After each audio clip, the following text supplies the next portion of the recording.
Hello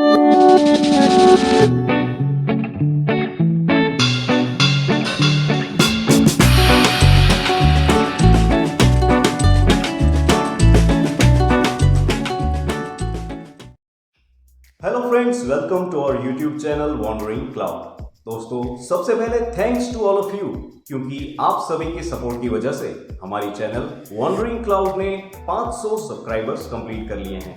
so friends, keep sharing and supporting our channel. So friends, आज के इस episode में हम बात करेंगे 3 historical places of Kutch in just 3 hours.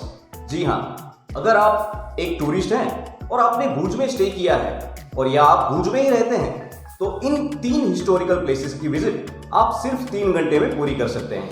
And I am definitely sure your this trip will be a memorable one in the sense of historical importance and exploring new places. So let us go and explore this 3 historical places.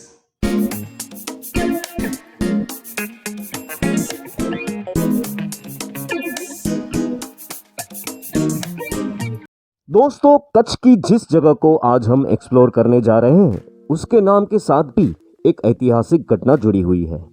कहा जाता है कि 10वीं सदी के कच्छ के लोकप्रिय शासक लाखा फुलानी के पिता जाम फूल जब अपने कंथकोट के किले को छोड़कर इस जगह पर आए, तब उन्होंने इस विस्तार की सुंदरता और यहाँ के लोगों का उनके प्रति प्रेम देखकर उनके मन में कच्ची भाषा में कुछ शब्द निकल पड़े।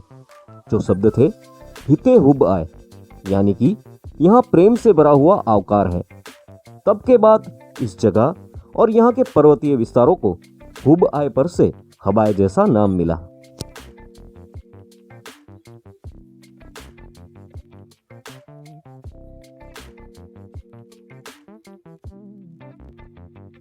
जाम फूल ने इस जगह की प्राकृतिक सुंदरता और समृद्धता को देखकर यहीं बस जाने का निर्णय किया था।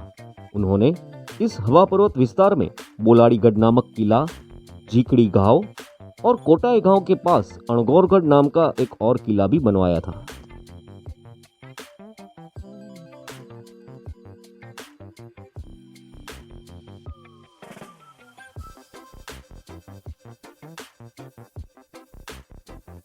तो दोस्तों, अब हम पहुंच गए हैं हमारे ट्रिप के पहले पड़ाव पर।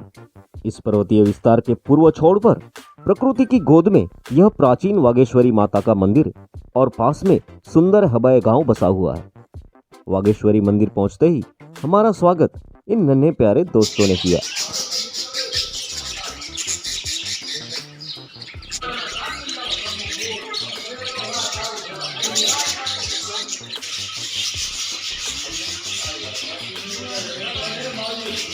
हर भीम एकादशी के दिन यहाँ एक बड़ा मेला लगता है, जिसमें हवाए और आसपास के कई गांव के लोग माता के दर्शन का लाभ लेते हैं। इस दिन सांस्कृतिक रास और गरबा का आयोजन भी होता है। इस मंदिर में आकर मन को शांति एवं प्रसन्नता की अनुभूति होती है। मंदिर के पास ही पानी का एक स्वयंभू कुंड आया हुआ है। इस कुंड में हमेशा पानी भरा हुआ रहता है और हबाए गांव का हर घर इस पानी का पीने में उपयोग करता है। कहा जाता है कि सूखा पड़ने पर भी कभी इस कुंड में पानी खत्म नहीं हुआ, और यह भी एक वजह है जिससे इस जगह की अलौकिकता का अनुभव किया जा सकता है।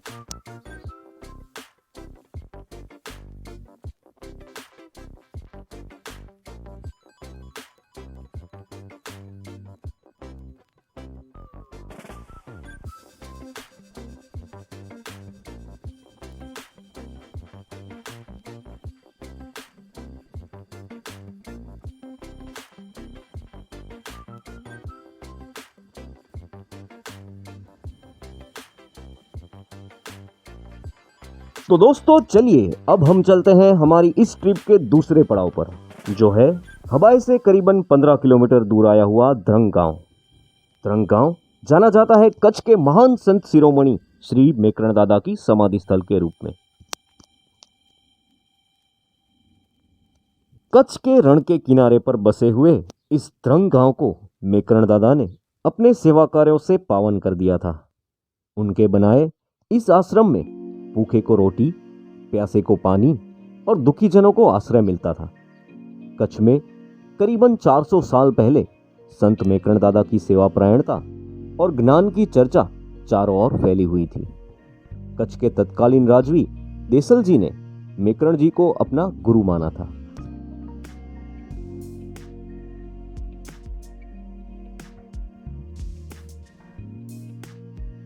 मेकरण दादा के इस सेवा कार्यों में कई मानव तो जुड़े हुए थे ही, पर ताज्जुब की बात तो यह है कि दादा के इस कार्य में मोतिया नामक स्वान और लालिया नामक गदर्भ जैसे पशुओं का भी समावेश हुआ करता था।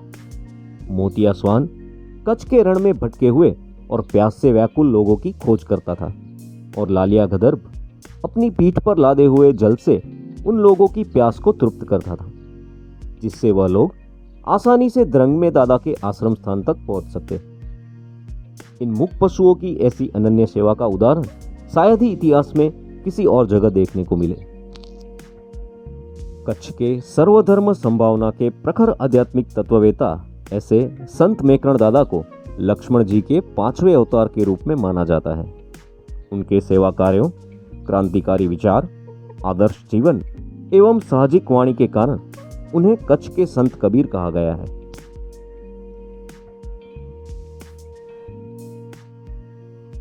मेकरण दादा ने अपना अवतारी कार्य समाप्त करने के लिए अपने जीवन की अंतिम धुनी द्रंग गांव में जलाकर यहां अपनी कर्मभूमि बनाई।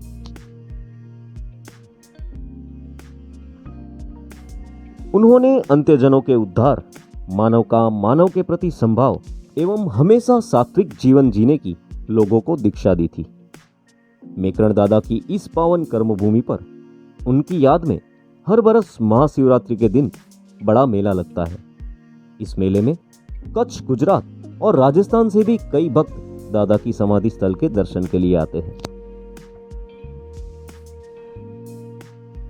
मेकरण दादा ने द्रंग की इस जगह पर अपना अवतारी कर्म पूरा करने के बाद जीवंत समाधि ली थी और उनके साथ उनके शिष्यों एवं लालिया गदर्भ और मोतिया स्वान ने भी जीवंत समाधि ग्रहण की थी। मेकरण दादा की वाणी, उनके विचार और उनका जीवन आज भी कई लोगों को मार्गदर्शन देता आ रहा है। मेकरण दादा की इस पावन कर्मभूमि को नमन करके अब हम आगे बढ़ते हैं हमारी ट्रिप के तीसरे और अंतिम पड़ाव की ओर, जो है द्रंग गांव से 8 किलोमीटर दूर आया हुआ करीबन 1100 साल से भी अधिक पुराना कोटाई का शिव मंदिर।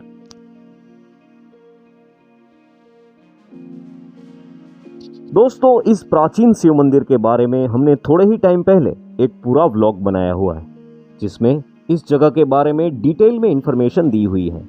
तो आपसे रिक्वेस्ट है कि यहाँ स्क्रीन पर आए हुए आई बटन को क्लिक करके इस कोटाई के शिव मंदिर के बारे में वो पूरा व्लॉग देखना मत भूलिएगा।